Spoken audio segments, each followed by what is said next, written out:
Hi everybody, welcome back to the Country Finds Barn. This is Connie and we are in a heat wave today, so I'm trying to keep myself cool.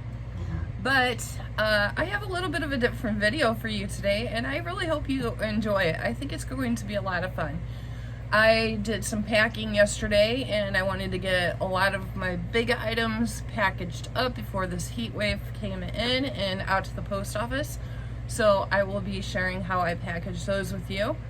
And then there's a couple of things that did not get put into the video because they're just pretty much easy packs. For one was a soft surroundings cardigan, and that was a size medium. That went out the door for $28.70.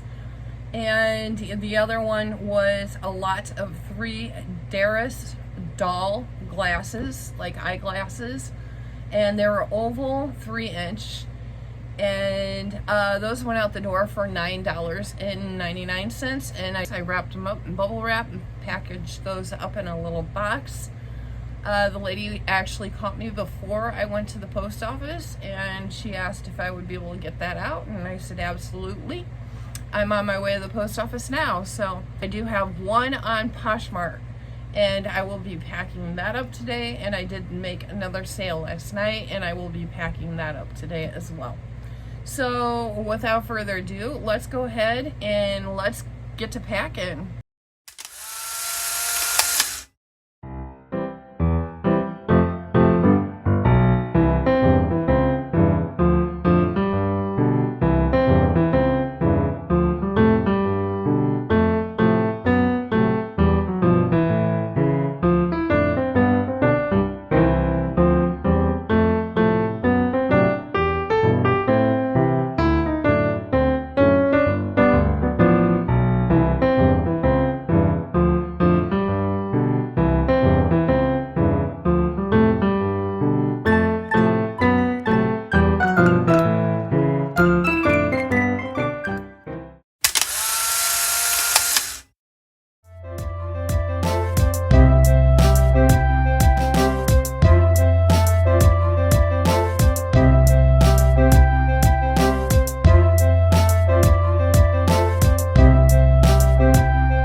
Anyway, I hope you enjoyed this kind of video. If you did, please let me know by liking, subscribing, and sharing, and doing all that stuff, turning on notification bells, and for the next time I upload a video. So I hope you all had a great day, have great sales, get your stuff listed, and I'll see you next time. Bye!